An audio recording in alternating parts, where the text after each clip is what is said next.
At 3:13 a.m., Ethan jolted awake, his phone buzzing with a security alert that should have been impossible. His custom-built Doorbell app, fortified with triple encryption and a rotating IP shuffler, had just flagged motion on his front porch. Heart pounding, he opened the app, only to find the footage vanish, not corrupted, not glitched, but deleted. Worse, his admin access was revoked. From an app he'd coded himself, line by line, to be impenetrable. A chill ran through him. Someone had breached a system no one outside a government agency should have touched. In the dead silence, staring at a blank screen where video should have been, one thought hit him like a sledgehammer. Someone had just declared war. They had no idea who they were messing with.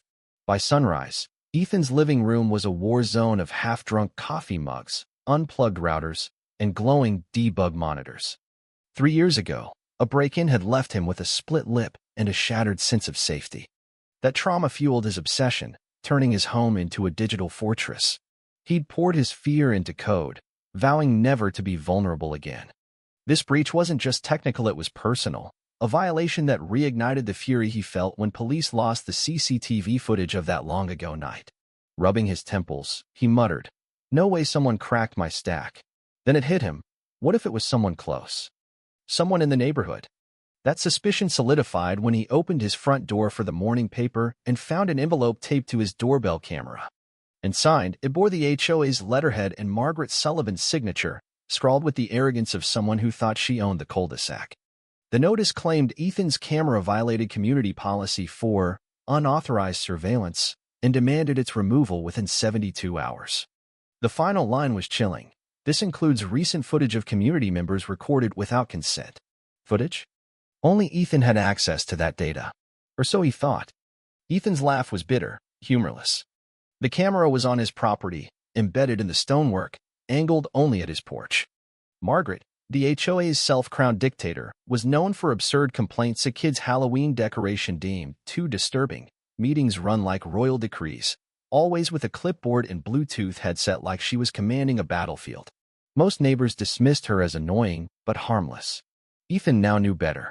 She hadn't just accessed his camera. She'd intercepted private files and spun a violation to cover her tracks. She thought she was untouchable. She didn't know Ethan had once patched a Department of Energy vulnerability that could have blacked out half a state. Back inside, Ethan dove into his app's codebase, scouring server logs. What he found stopped him cold. A single unauthorized IP had accessed the admin panel for 8 minutes between 2:59 and 3:07 a.m. The source?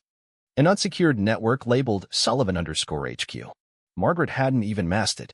This wasn't a sophisticated hack, it was a nosy neighbor who got lucky with a shady tool and thought she'd outsmarted him. Ethan's lips curled into a smile that promised trouble. But he didn't act yet. If Margaret was bold enough to try this once, she'd try again. So he built a trap. He coded a new protocol, dubbed the Margaret Trap. Any unauthorized access would trigger a mirrored interface, looping fake footage, planting false flags, and silently logging everything: IP, device ID, keystrokes, even live audio from the intruder's microphone. His system became bait. For 24 hours, nothing happened. Then, at 2:12 a.m. the next night, the trap sprang. Someone was scrubbing through footage, zooming into faces, pausing on a staged clip Ethan had planted a neighbor carrying what looked like a band pet. It was fake, built from blurred layers and animation tricks, but the intruder bought it. This wasn't just snooping. Margaret was collecting dirt to find, shame, or control her neighbors. Ethan recorded it all, saving a forensic image of the session to a portable drive, bulletproof for court if it came to that. But he needed more. What if Margaret had targeted others? He took a rare walk to the mailbox cluster, where he found Mr. Hargrove, an elderly veteran with a gentle voice and a limp. Casually, Ethan asked if he'd had HOA trouble. Hargrove froze. Last week, Margaret had fined him for letting his dog off leash, showing video evidence he swore didn't come from his property. She called it community surveillance. Ethan's stomach churned. This wasn't safety, it was blackmail. Later, he spoke to Sophie, a college student new to the neighborhood. She'd gotten a letter too, with stills of guests on her porch past quiet hours, despite owning no camera. Ethan's worst fears were confirmed. Margaret was running a private spying network, exploiting weak passwords or unsecured devices to harvest data for her twisted sense of justice. That night, Ethan poured a stiff drink and stared at his glowing screens. This wasn't just about stopping Margaret, it was about exposing her. Not by hacking back, but by showing the neighborhood the depth of her invasion. His smile sharpened. Margaret had no idea what she'd unleashed. She'd built a surveillance empire, clumsy and arrogant, oblivious to the laws she was breaking. Ethan rerouted dummy footage to a decoy server, encrypted it twice, and set it to rotate every 12 hours, keeping Margaret busy with fake violations while he worked. Her every click zooming, pausing, annotating was mirrored on his screen. He found folders labeled by addresses, filled with clips of mundane moments, watering lawns, unloading groceries, a man fixing his car shirtless, tagged with notes like possible commercial use or questionable attire. She wasn't policing, she was weaponizing daily life. Ethan's breakthrough came when a delivery box from a surveillance tech supplier appeared on Margaret's doorstep. This wasn't a hobbyist with a ring obsession, she was using professional-grade hardware. Using a modified drone with a Wi-Fi sniffer, he scanned her property and found a network labeled MHQ_control, broadcasting from her garage. That was her command center. With help from Lucas, a retired FBI tech analyst, Ethan mapped her network. They discovered she tried sending data to an out-of-state server, likely to dodge detection. This was no longer just a neighborhood feud, it was a legal minefield. Lucas provided white hat software to simulate a login to Margaret's neighbor portal. To Ethan's shock, it granted guest access, revealing feeds from 8 homes, some without cameras. One showed a family's living room, clearly unaware they were being watched. It was a gross violation, potentially felonious. Ethan built his case like a prosecutor. Screenshots, logs, archived videos, all encrypted with rotating keys. He printed hard copies and prepared a presentation for the next HOA meeting, coordinating with Sophie and Hargrove for their violation letters. Hargrove had secretly recorded Margaret saying, "We see everything. Our system is advanced." That was gold proof she'd admitted to undisclosed surveillance. Sophie found a hidden nanny cam near her AC vent, confirming physical trespass. This wasn't revenge, Anna Maria, it was about protecting the neighborhood from a dangerous predator. The week before the HOA meeting, Ethan moved like a man planning an ambush. While the neighborhood looked peaceful, lawns trimmed, sprinklers humming, worked in a dark room lit by code and surveillance feeds. Margaret grew bolder, digging through fake footage of teens climbing fences or tossing trash, leaving digital notes like a tyrant.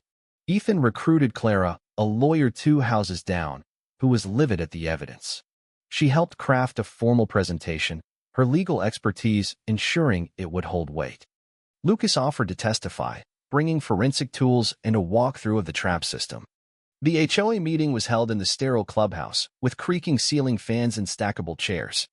Ethan arrived early with Clara and Lucas, his laptop hidden in a backpack with a transmitter sewn inside.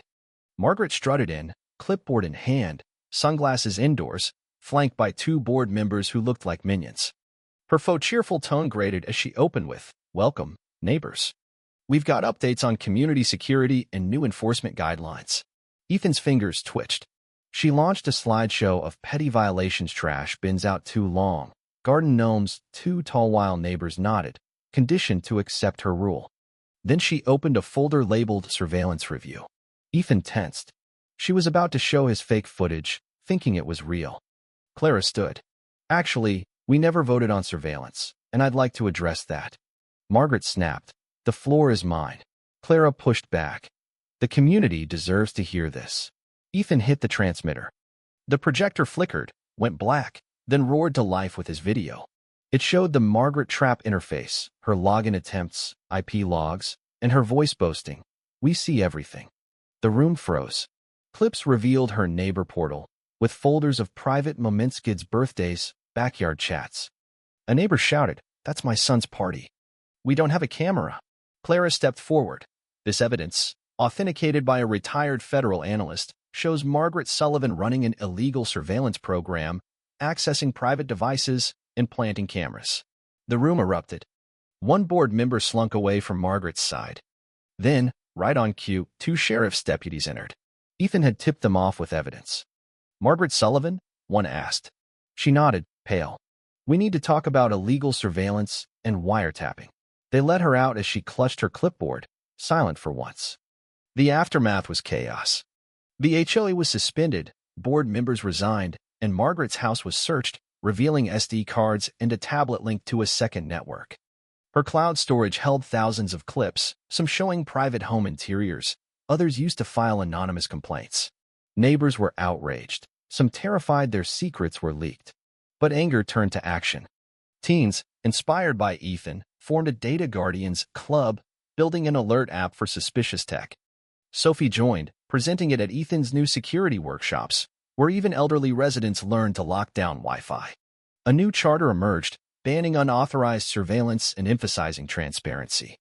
At a park potluck, neighbors laughed freely, kids ran, and no clipboards loomed. Ethan declined a committee role but taught cybersecurity, watching the neighborhood become a community again.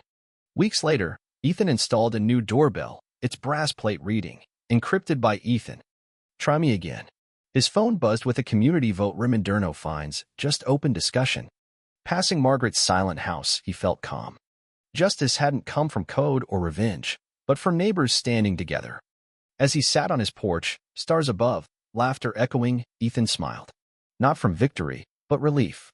The neighborhood was free, rebuilt not on fear, but trust.